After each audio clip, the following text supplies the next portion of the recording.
अखंड मंडलाकारं व्याप्तं येन चराचरं तत्पदं दर्शितं येन तस्मै गुरुवे नमः। परम आराध्य शंकराचार्य महाराज के चरणों में प्रणाम। मैं अभी जैसे महाराज यहाँ जो ब्रह्मचारी जी खड़े होकर बोल रहे थे कि वो गुजरात से आए हैं, सूरत से आए हैं, तो मैं भी आप सबको ये बताना चाहूंगी कि मैं भी गुजरात से आई हूँ, मैं अहमदाबाद से आई हूँ, मैं डॉक्टर हूँ और मैं यहाँ आई किस लिए हूँ, ये मैं सबसे पहले तो मैं गुरु महाराज के दर्शन करने आई हूँ। मैं माघ मेला घूमने नहीं आई हूँ, मैं केवल शंकराचार्य महाराज के दर्शन करने आई हूँ। दूसरा जो कारण है यहाँ आने का, वो मैं मोदी जी से प्रश्न करने आई हूँ। यहाँ पर मैं मोदी जी के गृह राज्य गुजरात से आई इसलिए हूँ कि मैं यहाँ आके उनसे ये पूछ सकूं कि इस देश का प्रधानमंत्री आप हैं या श्री योगी आदित्यनाथ हैं। पहले तो हमें ये पता चलना चाहिए, क्योंकि हमारे जो प्रधानमंत्री जी हैं वो जगत गुरु शंकराचार्य जी के चरण स्पर्श करते हैं, उनको शंकराचार्य मानते हैं। मुकेश अंबानी जी के पुत्र के विवाह में वो स्वयं चल के आए और जगत गुरु शंकराचार्य जी के चरणों को स्पर्श करके उन्होंने आशीर्वाद लिया। स्वामी गुरु महाराज ने उनको माला पहनाई। तो ये तो सिद्ध होता है कि हमारे जो प्रधानमंत्री हैं वो गुरु जी को एक शंकराचार्य के पद पे मानकर आशीर्वाद देते हैं। तो उन्हीं प्रधानमंत्री के अंडर में काम करने वाले उत्तर प्रदेश के मुख्यमंत्री क्यों नहीं मानते? तो क्या ये दोनों अलग अलग विचारधारा वाले लोग हैं या ये अलग अलग पार्टियों वाले लोग हैं? ये हमारे दिमाग में बहुत बड़ा कंफ्यूजन क्रिएट हो गया है। तो इसका हमें प्रश्न का उत्तर स्पष्ट आना चाहिए। दूसरा जो ये जो 2 दिन पहले घटनाक्रम हुआ कि शंकराचार्य जी से पूछा जाना कि आप प्रूव करिए, सिद्ध करिए, तो देखिए मैं सनातनी हिंदू होने के नाते हमारे सारे पीठ, हमारे सब मंदिर, हमारे सब मठ, सब पीठ, सब हमारे सब जन्मजात हिंदुओं के हैं। आज जैसा शंकराचार्य महाराज ने कहा भी था कि कौन रजिस्ट्री थोड़ी ना हुई है गंगा जी पर होंगी कि हमें उनसे पूछना पड़ेगा, निश्चित तौर पे हमें उनसे परमिशन क्यों लेनी चाहिए। और ऐसे ही जब सब मठ मंदिर हमारे हैं तो भाई गोरखपीठ भी हमारा है, तो हम गोरखपीठ के महंत से ये पूछना चाहेंगे कि क्या आपके कागज कहाँ हैं? आप भी हमें दिखाइए आपके कागज। आपको किसने महंत बनाया? हमें भी अधिकार है आपसे पूछने का। जब आपको अधिकार है पूछने का तो सेम अधिकार हमें भी मिला हुआ है। वो संवैधानिक तो है ही, जन्मजात सनातनी होने के कारण भी हमें वो अधिकार मिला हुआ है। तो आप भी अपने कुछ कागज हमें दिखाइए, हमें पता चले कि आप अपने आप को मठ के गोरखपीठ के महंत कैसे बोलते हैं, क्यों बोलते हैं। आपका भी बैकग्राउंड थोड़ा हमें मालूम पड़ना चाहिए। हम तो आज तक हमने प्रश्न नहीं उठाया था, हमें कोई आपत्ति भी नहीं थी। आज तक हमें इनकी किसी बात से कोई अफसोस भी नहीं हो रहा था कि हमने कोई गलत निर्णय ले लिया इन लोगों को चुन के, लेकिन इन्होंने ही हमें मजबूर कर दिया है इनके ऊपर उंगलियां उठाने के लिए। तो हमें कागज देखने हैं कि श्री महंत योगी आदित्यनाथ जी इस पद पे कैसे विराजमान हैं, हमें बताइए। दूसरा, मैं सारे देश की माताओं और बच्चों की तरफ से यहाँ पे योगी आदित्यनाथ से ये प्रश्न करने आई हूँ कि योगी जी आप भी संन्यास लेके इस पर महंत बन के बैठे हैं। अरे वोट देके तो हमने बिठाया है, लेकिन महंत की पदवी पे तो आप खुद ही बैठे हैं ना, आपके मठ वालों ने बिठाया होगा आपको। आपने भी 14 साल की उम्र में संन्यास लिया था, तो आपकी पुलिस को ये किसने अधिकार दे दिया कि 12-13 साल के बच्चों को उठा के मारे? और 3 दिन हो गए। देखिए ऐसा है कि सारी बातें आपको शंकराचार्य जी से कोई परेशानी है, आप उनसे मिलकर बात करिए, आप अपने मतभेद भुलाइए, लेकिन अपनी खुन्नस छोटे छोटे बच्चों पे उतारना और उसके बाद भी आप ये सोचें कि आप मठ हैं, महंत हैं या आप मुख्यमंत्री हैं, आप निरंकुश हैं, तो ये आपकी बहुत बड़ी गलतफहमी है। मैं ये गलतफहमी दूर करने के लिए यहाँ आई हूँ और मैं चाहूंगी कि मेरा ये वीडियो श्री योगी आदित्यनाथ को तो जाए ही जाए, मेरा ये वीडियो श्रीमान नरेंद्र मोदी तक भी जाना चाहिए कि भाई आप जिनके चरण वंदना कर रहे हैं, आपका बैठाया हुआ मुख्यमंत्री यहाँ उनके बच्चों पे डंडे बरसा रहा है। ये हो क्या रहा है?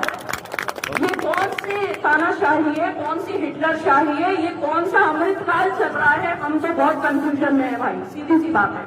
तो मैं इस कंफ्यूजन को दूर करने यहाँ आई हूँ। और जैसा गुरु महाराज तो यहाँ बैठे हैं और ये मेरे से पहले जो भाई साहब खड़े थे वो बहुत अच्छी बात बोल के गए कि वो सनातन धर्म के लिए यहाँ बैठे। और सच में अगर आज आप यहाँ से उठ जाएंगे ना तो ये सनातन धर्म भी उठ जाएगा। सच्चाई है, सच्चाई है ये। आज आप बैठे हैं ना तो सनातन धर्म का विश्वास बैठा हुआ है, यही बात है। और मैं ये योगी आदित्यनाथ से इस प्रश्न का उत्तर लेकर ही यहाँ से जाऊंगी। और आप ये सुनिए, कई सारे नारी संगठनों की तरफ से मैं यहाँ खड़ी हुई हूँ। मैं महिला आयोग, बाल आयोग, राष्ट्रीय बाल मानवाधिकार आयोग सबको चिट्ठी लिख चुकी हूँ कि किस अधिकार से योगी आदित्यनाथ की पुलिस ने छोटे छोटे मासूम बच्चों की शिखा पकड़ के घसीटा, उनको मारा, और अभी भी वो पुलिस वाले पद पे विराजमान कैसे हैं? क्यों नहीं उनके ऊपर कार्रवाई हुई? क्यों नहीं वो अभी तक जेल की सलाखों के अंदर गए? तो यहाँ पे कोई तानाशाही, कोई लादेन का शासन नहीं है, हमारा ही बैठाया हुआ लोकतंत्र है। हमें जवाब चाहिए और जल्द से जल्द इसके ऊपर एक्शन तो होना ही चाहिए। एक्शन, देखिए आज हमारे सबके सेंटिमेंट्स बहुत उबाल पर हैं, लेकिन ये बात खत्म नहीं होनी चाहिए। मैं आपको ये कहना चाहूंगी, सत्ता परिवर्तन होगा नहीं होगा, यही लोग सुधर जाएंगे, ये लोग छूट जाएंगे, ये सब भविष्य का विषय है। लेकिन आज जो चीजें 3 दिन पहले घटी हैं, उनके ऊपर अभी तक क्या स्टेप्स हुए, ये क्यों सरकार हमें नहीं बता रही है? थोड़ा इस बात के ऊपर भी दबाव डालिए।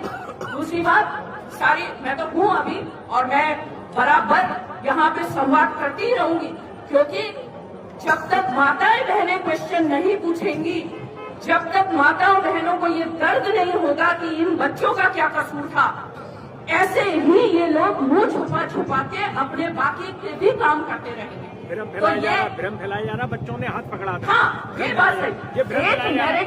एक नैरेटिव मैं पिछले कई दिनों से ये देख रही हूँ, 2 दिन से, इनफैक्ट पिछले 48 घंटे से इन लोगों ने एक क्लिप निकाल लिया जिसमें जब बच्चों के ऊपर, अपने गुरुकुल के बटुकों के ऊपर पुलिस धक्का मुक्की कर रही थी, उसमें से एक बटुक ने पुलिस को पकड़ा, खींचा। और जब से ये लोग आईटी सेल वाले ये नैरेटिव चला रहे हैं कि महाराज जी के बालकों ने पुलिस के ऊपर अटैक किया, पुलिस के साथ मारपीट की, इसलिए पुलिस ने उनकी शिखा खींची, इसलिए पुलिस ने उनको मारा, तो मैं आगाह करना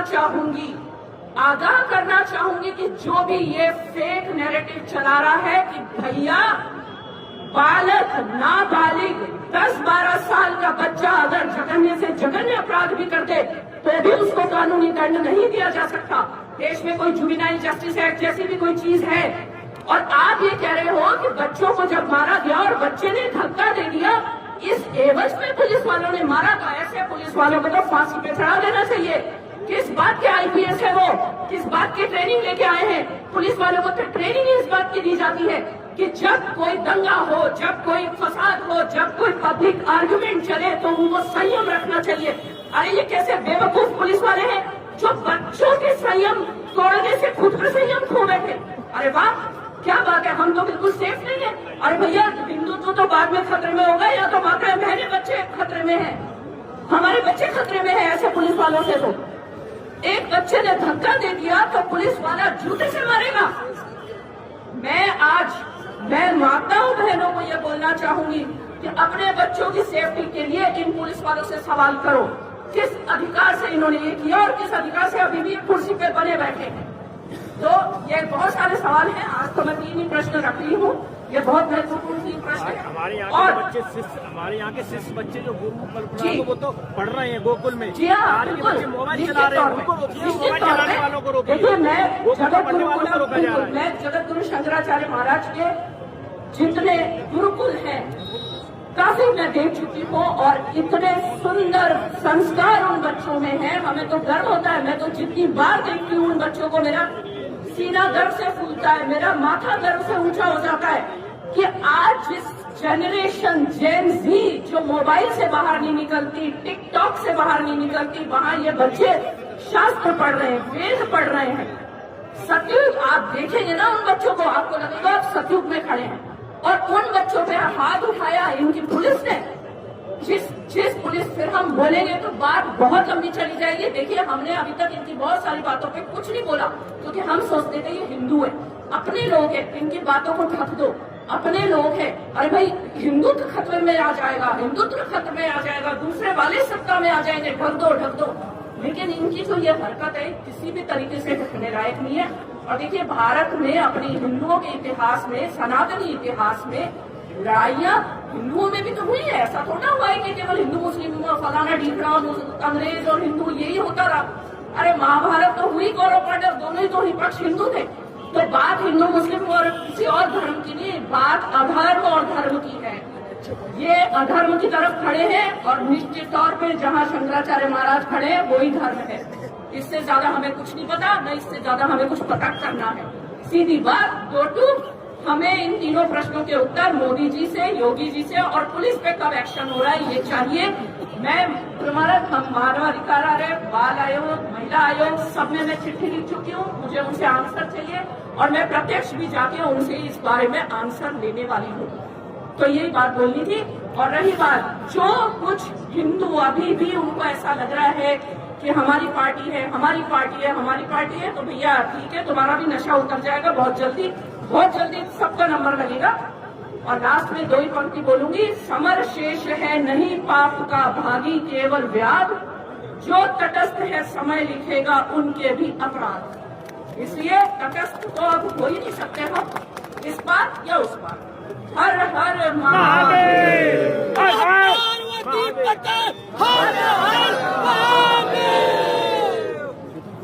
परमाराध्य